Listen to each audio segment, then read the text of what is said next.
Hey, Rob from Morty 42 here, and today let's try something new. Kind of. Kind of new. Anyway, over on Twitch, I used to do a show every Wednesday that was sort of like the entertainment news of the week. Just kind of wrapping up some of the big stories, whether it's movies and streaming and books and games and all of this stuff. Let's give it a shot over here on YouTube, edited down, more concise. I mean, it's worth a shot, right? So why don't we get into the first topic? One of the biggest news items over the last few days is that there's a possibility that Legendary and Warner Brothers might come to an agreement, to a settlement here. To give you some background on this, Warner Brothers, I guess about a month ago now, they announced that they were going to release their entire 2021 slate of movies simultaneously to HBO Max and to theaters, which of course ruffled a lot of feathers in the industry. There's a lot of people that didn't like it, Christopher Nolan, Denis Villeneuve, a lot of directors, James Gunn, right? I mean, basically the directors of all the movies coming out, they were not too happy at this idea. Also, Legendary Pictures financed 75% of both Godzilla vs. Kong and Dune. So from their standpoint, it definitely makes more sense, more bang for buck if these movies are released theatrically versus on HBO Max. Their whole standpoint was that HBO Max, it just doesn't have the subscriber base. And by releasing Dune on that, it would basically kill the whole idea of a franchise, which, the Dune is supposed to be the first of two movies, right? For the first book of Dune. They basically split the book of Dune into two parts. So it's kind of an interesting, kind of tug of war that's been going on between the two. And I didn't even know that Godzilla vs. Kong was a $200 million production. That's big budget. That's not, it's a little Godzilla film or what. No, this was $200 million. That's a lot of money.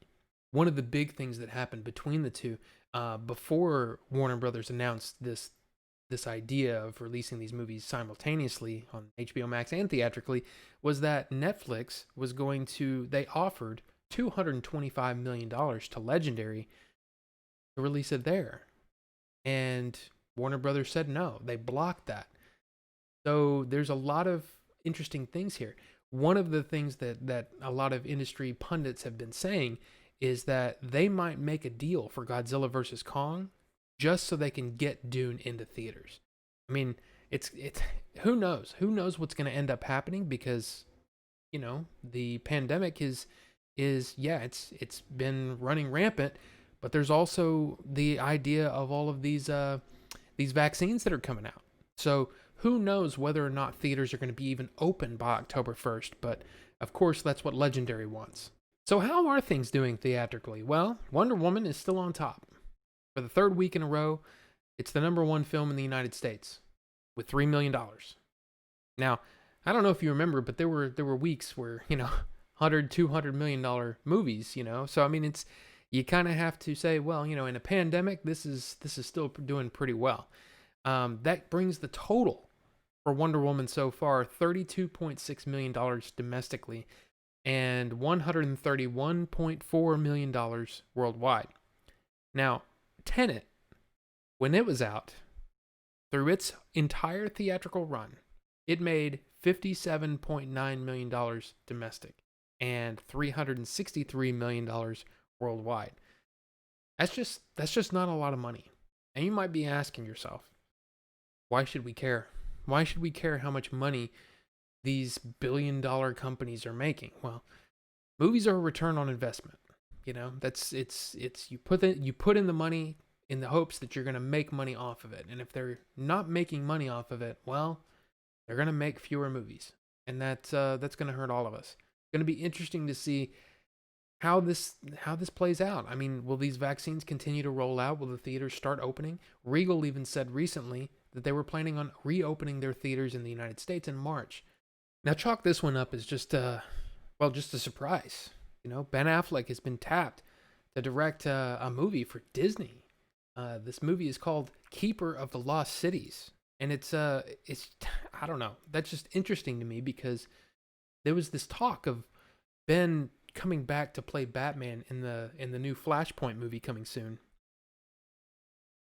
I mean, this kind of, at least in my mind, kind of puts to bed the idea that he's going to continue working with Warner Brothers in the DC universe. When 12-year-old Sophie finally discovers where her secret telepathic ability comes from, she learns she's actually not human, but is from another world that exists side by side with ours. It's an interesting movie that Ben Affleck, I mean, he's never made a movie like this. So it's interesting to see them tap Ben Affleck of all people. I mean, not to say that Ben Affleck isn't worthy. I mean, I don't know if you've seen any of his movies, but his movies are really, really well made. So I'm really interested to see how this plays out. But it's kind of a shock that he's coming back to direct a fantasy movie. Strange. Now, this one I have to admit, the reason that I'm really interested in this is not because I know anything about Moon Knight. I've read the synopsis. I think it sounds interesting, but Oscar Isaac is going to play the main character. Yeah, I'm down. Oscar Isaac to me is one of the most exciting actors working today, so I'm very, very excited about this one. We've got Justin Benson and Aaron Moorhead are going to be directing episodes of Moon Knight for Disney Plus, along with Mohamed Diab. It's just interesting that Disney keeps going after these indie filmmakers to bring these projects to life. This is a picture of Moon Knight, and let me just read the synopsis really quick because it sounds really interesting here. He is primarily known as Mark Spector, an ex-Marine turned mercenary whose multiple alter egos allow him to adequately fight crime. The alternate personalities include cabbie Jake Lockley and millionaire playboy Stephen Grant. In later comics, the character was established as being a conduit for the Egyptian moon god Nonshu, and recently he was a consultant who dresses in all white and goes by the name Mr. Knight. Considering how many angles the Disney Plus show could take, it will be interesting to see which direction the series will go. A new character to introduced into the MCU, played by Oscar Isaac. Yeah, I'm down. Now let's close out this video with some Kevin Feige news, and there's a lot of it. I'm just going to tell you, there's a lot. One of the things that he did recently was he did this interview over at Deadline, talking about some different topics and. By the way, if you don't know who Kevin Feige is, he's the president of Marvel Studios. So he's kind of the reason that he's basically the puppet master behind the scenes, pulling all the strings when it comes to these Marvel movies and how they work together and all that stuff. He's been doing a pretty fantastic job. So one of the things they asked him about was the idea of creating, movies versus Disney Plus, and if there's people are getting things on Disney Plus, or are people even going to go back to the theater? And he said that basically he's trying to make smaller stories for the home audience, and then be able to still swing big at the movies. So the plan is, as far as he's concerned, he's still moving forward as if nothing has happened. And of course they asked him about WandaVision premiering this weekend. This will be on the 15th on Disney Plus, and it will premiere with 2 episodes. How do you decide to make a black and white almost period sitcom with 2 of your characters from the MCU? And he said look at what we've done. Every movie going along, we started off with Iron Man, then you move to Captain America, which is like a World War II movie, and then you move to Thor, which was this sort of otherworldly kind of thing. Then we did a team up movie with the Avengers. So the way that he looks at it, it's really kind of interesting to hear that every project is different, and every project has its own flavor, its own genre, and it's cool to see him talk about those things like that.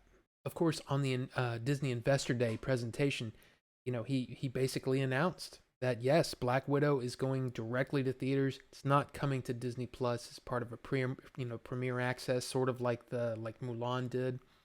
And they said, do you think that that's really going to happen?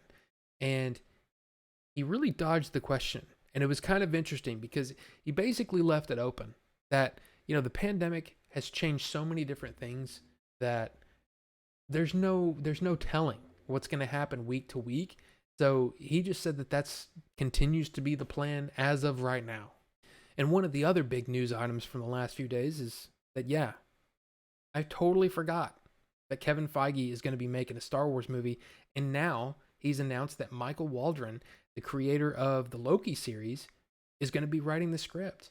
I mean, this is really, really exciting. We know about the Taika Waititi movie. We know about Rogue Squadron, written and directed by Patty Jenkins. And now we have this. I totally forgot about this. They actually announced this like a year ago, maybe 2 years ago. So it's really, really interesting to see that this is definitely moving forward. I mean, with the failure of Solo, unfortunately, movies were put on the back burner for Lucasfilm, and they focused Star Wars onto Disney Plus, and they just kind of said, this is where we're moving right at the moment. So it's interesting to see that they are moving forward with movies and the plans are still in the works. The one thing that I find really interesting is no one said anything about Rian Johnson's supposed trilogy. Now, I know there's a lot of people out there that when they hear the name Rian Johnson, they don't want to have anything to do with him. And I understand. I understand if you don't like The Last Jedi, but the idea of him doing a standalone trilogy could be really, really interesting. I mean, if you look at his other movies, the guy's got a lot of talent, and I think it could be really interesting, but no one said anything about it. I mean, I kind of feel like this is going to be one of those, these situations that's happened, well, let's be honest, way too many times where, there were some creative differences and we decided to part ways. And yeah, it seems really telling that we haven't heard anything about that in a while. This one, I'm excited.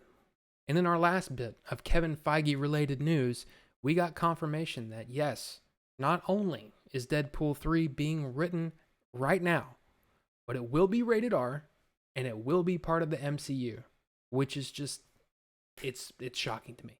I don't even understand how it's going to happen. I don't understand how it's going to work, but I'm really, really interested. I mean, it's the biggest thing is, how is he going to be introduced? Are they going to introduce him in like alongside maybe the X-Men? Is he going to be part of that wave?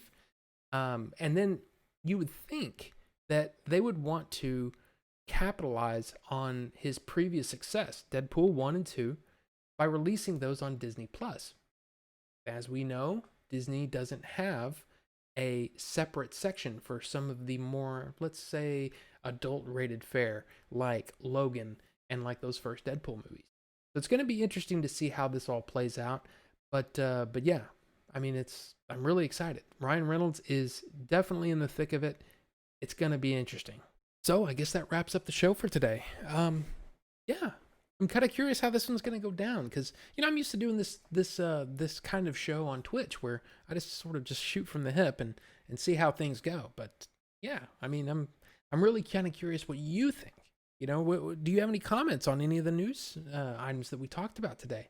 Do you have any suggestions for the show? Because I mean, I do the show for you, so I'd love to know what you think. And hopefully you did like it, and if you did like it, hit that like button for me. It does help out the channel so much. And if you're new here, hit subscribe, because there is so much happening all the time. I'm doing videos. It's a lot of fun. So yeah, stick around. Thank you so much for watching, and we'll see you on the next one. So yeah, I guess that, yeah.